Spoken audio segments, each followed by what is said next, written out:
Okay, hello. My name is Richard Miles, and I am the Principal Advisor for the GTZ Gender Responsive Community-Based Policing project in Bangladesh.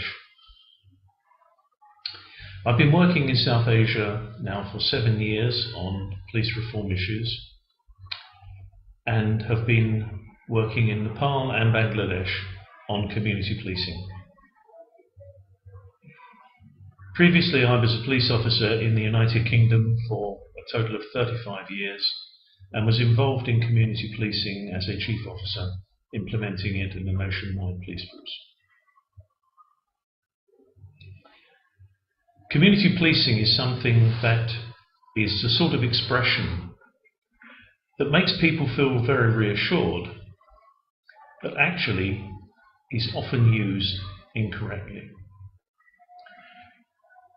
Community policing came from some work in the US in the late 1970s, 1980s, where two groups of academics working together were looking at improving policing systems.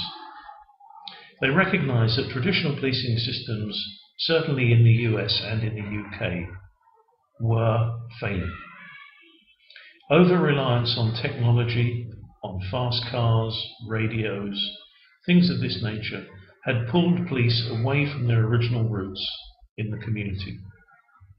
And had also undermined the basic philosophy of the modern police as started in London by Sir Robert Peel, where it was said that the primary role of police was to prevent crime, and only secondly to detect crime after it had been committed. The two approaches were based first on the work of Herman Goldstein through problem-oriented policing, where he recognized that there were three elements to a crime: a place, a victim, and a criminal. And that increasingly the attention had been focused on the criminal and not on the place and the victim. And yet the majority of prevention work takes place with the victim and also in the locality where crimes are committed.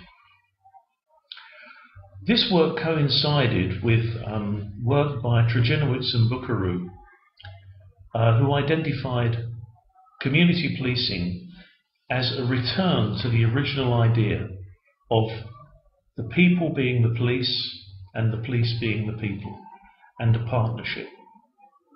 They wrote two excellent books. The first one, Community Policing, and the second one, Community Policing, How to Get Started. These books are available on Amazon through second-hand booksellers. Very cheap, and they are excellent. Now, community policing relies on a partnership between police and community to solve problems, to identify the causes of crime and to deal with those causes. These can be environmental, where the criminally inclined make use of an environment for their purposes. Classic example here in Bangladesh, in a town called Bogra, men used to hide in bushes near a tap where women had to go to collect water, and they would sexually harass or sexually assault the women as they were walking up to the tap. The community examined this. The way they solved this problem was by cutting back the vegetation around the path leading to the tap, so there was nowhere for these men to hide. Classic problem-solving approach. South Asia has a lot to offer in regard to this, because there is a lot of strength in communities in South Asia.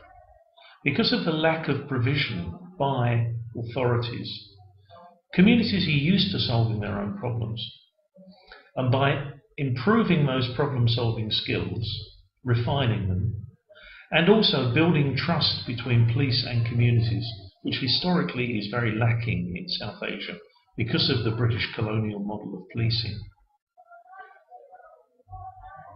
When the British introduced the colonial policing into this area, they introduced a police force. The purpose of the police was to control a country, to control the people in the country. The complete opposite of community-based policing, which is about a partnership, a sharing of the responsibility. It is not about vigilantism. It is about the community having trust in the police, jointly identifying problems and identifying solutions. Nepal has been doing this for over 10 years, and I would say that they are an example for anyone to follow in South Asia. Tremendously effective work. I was there only last week, again looking at the wonderful results that they've achieved. An example in Kathmandu, an area before community policing, high crime, 20 police officers deployed per day to a World Heritage site where there were lots of tourists. After community policing, they now deploy 3 police officers per day. Crime level's gone down, the need for crime has gone down. So to summarise, community policing in South Asia is a very potent mechanism to help communities deal with their lack of access to justice through the formal system. Implementation is difficult, it is long-term. You are trying to persuade conservative organisations, police organisations, to change. And for any donors who are involved in this, you will need patience. It takes a great deal of time for trust to be built in areas where trust doesn't exist. But it is worth the effort, because from my experience, there are fine police officers in South Asia who have a very strong vested interest in this happening.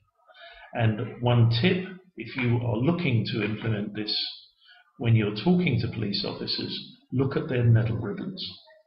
If you are talking to someone who has got a UN medal ribbon, they are people who are more likely to be aware of the concept of community policing and sympathetic to it.